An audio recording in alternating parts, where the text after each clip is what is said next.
Go.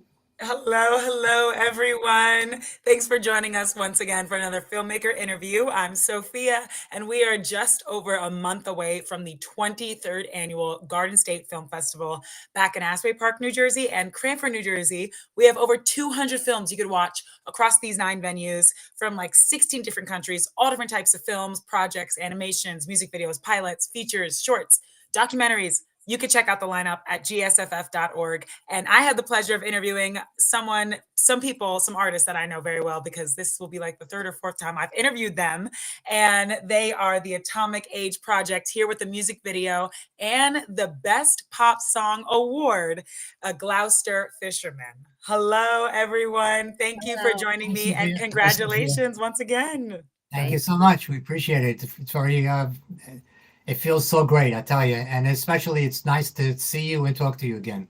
Of course, as soon as I saw you guys, Atomic Age Project, I knew. And I know you well. We finally got to see each other in person last year, Philip. It's amazing. This is why I love the Garden State Film Festival, because you get to see artists again and again, and you guys become part of the family. So, and I see you repping the hat, Phil. Love it. Before we get into the music video and the award and all that good stuff, let's just start by having you guys introduce yourself for our audience. Well, my name is Philip Kakura. I play guitar in the band. I compose the songs, and I do the editing on the videos. And I'm James Sarabello. I'm the vocalist and best friend. And I'm Christina Dempsey. I'm Phil's daughter, and I do the background vocals. Amazing, amazing, of the Atomic Age Project, There's a actually band that has one been around. person is Lou DiNatale. He's off screen, and Lou plays all the keyboards on in all the songs. Is it you four in the band? Yeah, that's it. Wow. And this band has been around, been playing music since the 60s, right? Well, Yeah. I've known Jimmy now for about 65 years, and we've been friends for about 65 years. We grew up together as little kids, but this particular band, the Atomic Age Project, started about 22 years ago when I did a short film and I wrote my first song after so many years of bringing up a family. I actually took my guitar out after about 25 years and called Jimmy after 25 years to sing on the song. And from that point on, the rest is history. It's been like about 24 years since we've been the Atomic Age Project. And you're still making music, still winning awards. You won the Best Pop Song in a Music Video this year. And we also have the music video at the Garden State Film Festival, a Gloucester Fisherman. So talk to me about the making of this song. When was this song written, and when did you guys make the music video? Well, like a lot of my songs, they come to me as inspiration out of something that happens in my life. And my father, he was 95 when he passed away in 2007. He was in the fish business for 60 years, retail. He had cousins in Gloucester, Massachusetts. And for some reason, it just came to me that I wanted to do a tribute to Gloucester, Massachusetts, and all the fishermen there, and the commercial fishermen.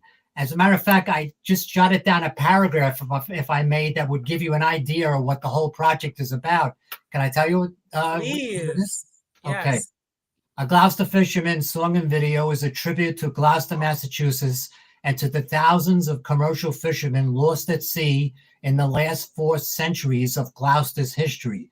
In addition to the brave men and women worldwide who lead challenging lives on the open seas every day.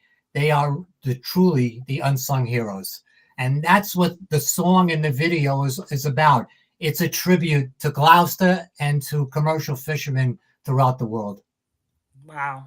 And it's a catchy one. I was listening to it before we hopped on. It's still in my head. James, Christina, how did it come to you guys? What is that process like? Like, Phil writes it or comes up with the idea and says, I'm writing it, and you guys get the call, you come to get a record. Like, how was the making of a Gloucester Fisherman? You want to go first, Christine? Yeah, sure. I mean, that's exactly what happens. It's always something where I get a FaceTime call. We'll talk about something house related, something he has to come and fix. And then he goes, "Hey, I got a new song." And that's how the process basically begins. And then we work that out over the course of, I mean, we pick a day and then, or a day or two, depending on, you know, how long it's going to take or how much I'm involved in it. And I'll go over to the house and we'll record it.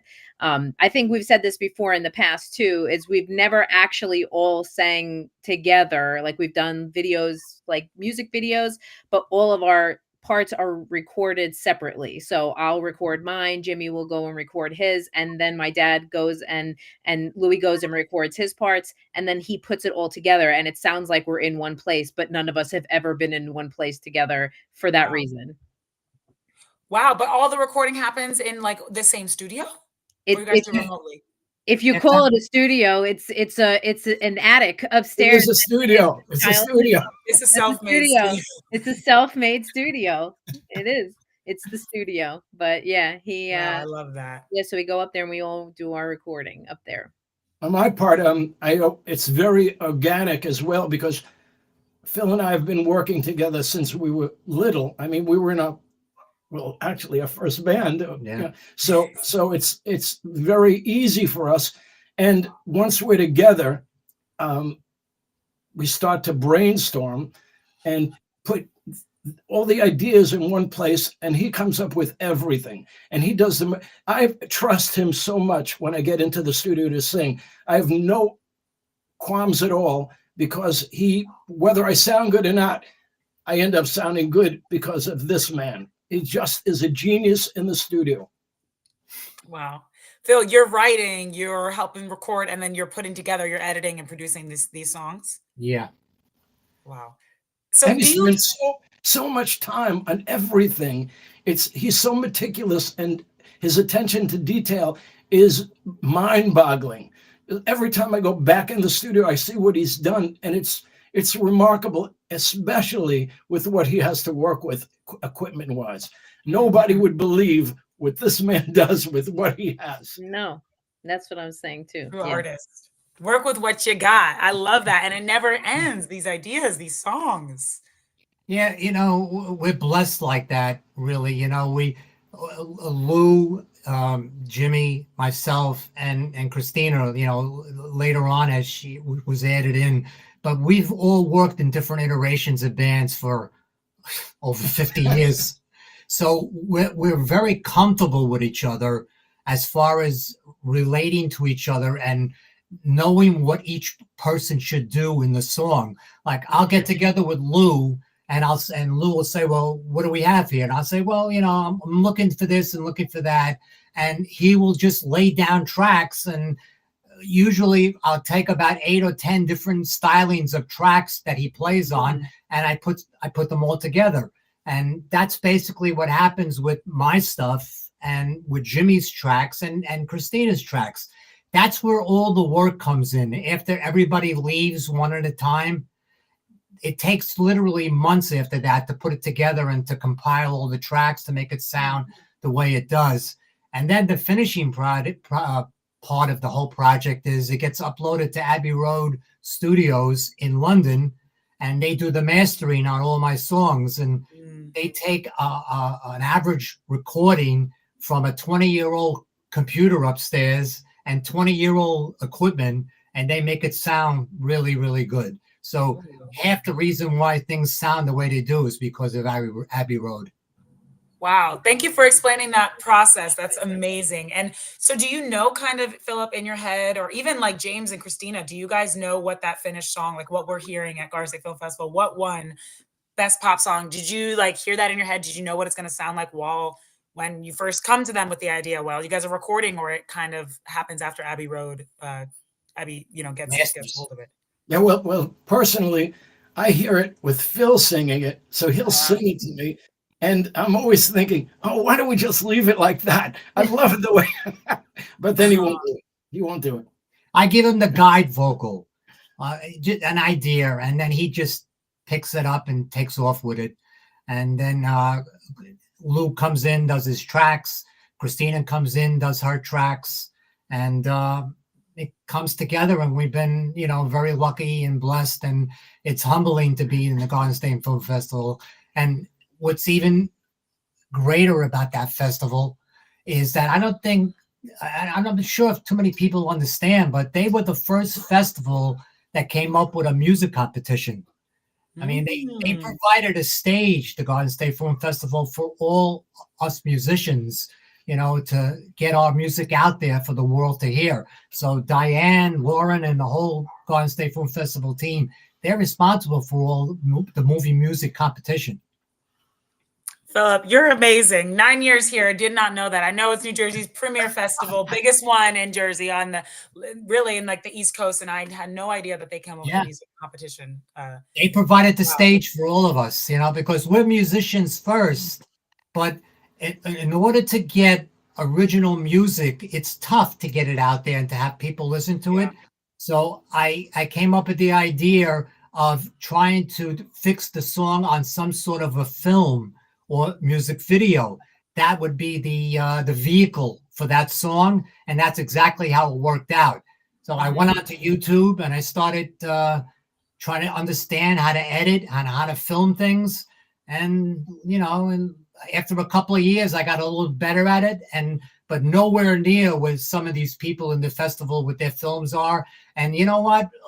That's okay, because as long as the vehicle for the song gets out there in some sort of a video, image, that's the important thing.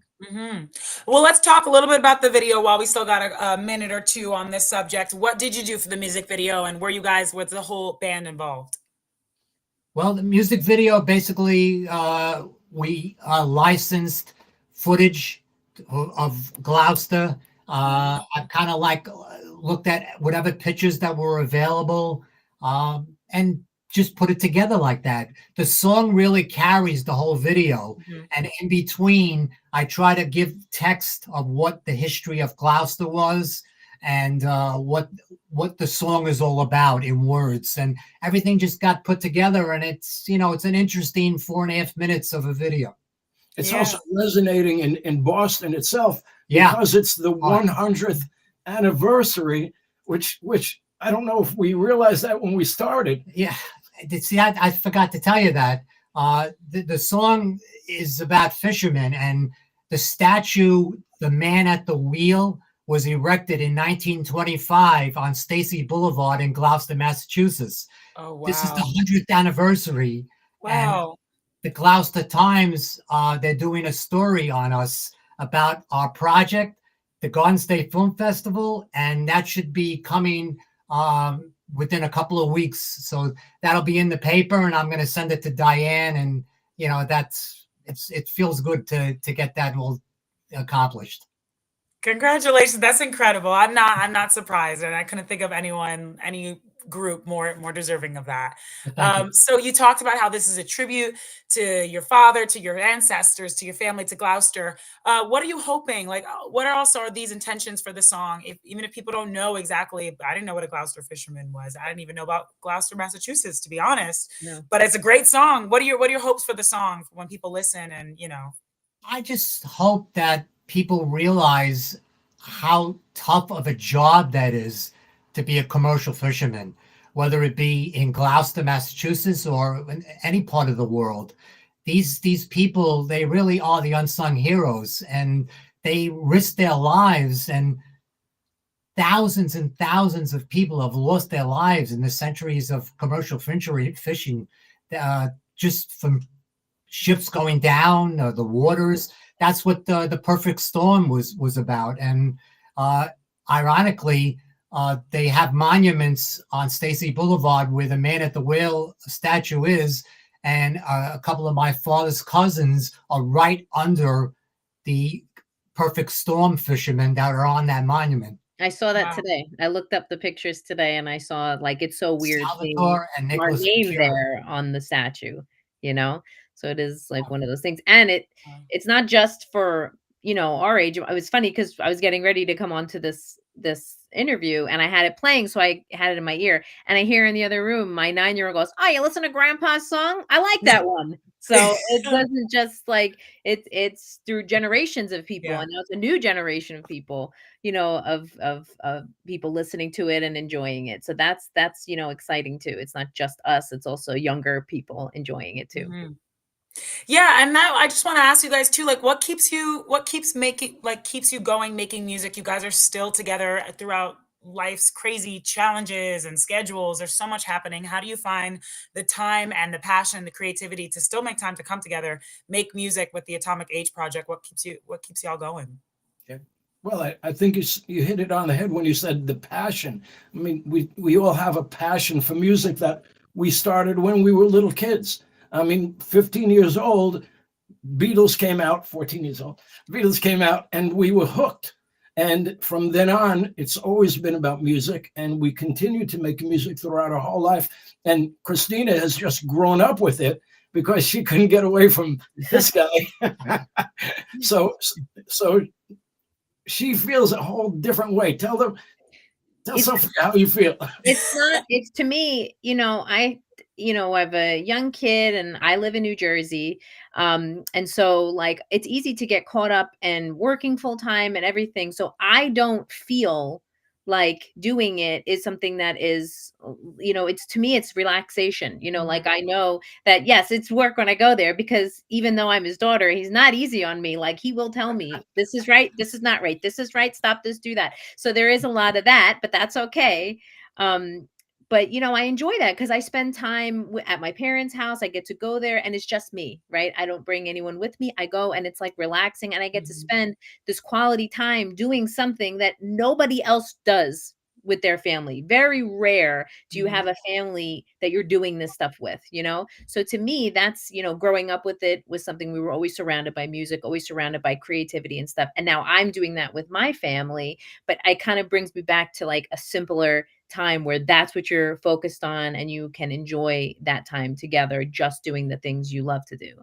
Yeah, absolutely. I love that. I love talking to you guys. I always feel so wholesome and like really like a part of the band, a part of the family when I talk to you all. So thank you all and congratulations again. I want to shout out Garden State Film Festival real quick because I know this is not our first time being here, not our first time winning this award. So before I tell everyone how you can see it, how do you guys feel about being at Garden State Film Festival again, winning this award? Why do you keep submitting to this festival? What you love about it? Well, Diane and her team run a fabulous festival, and all you have to do is go there once to understand the job that they do. And it's really an honor to be selected at the Garden State Film Festival. If you win there, it's a dream come true. And the man at the wheel, this is the statue in Massachusetts of what we wrote about. Wow. And the Fisherman. And that's what it's all about. And that's what about for you?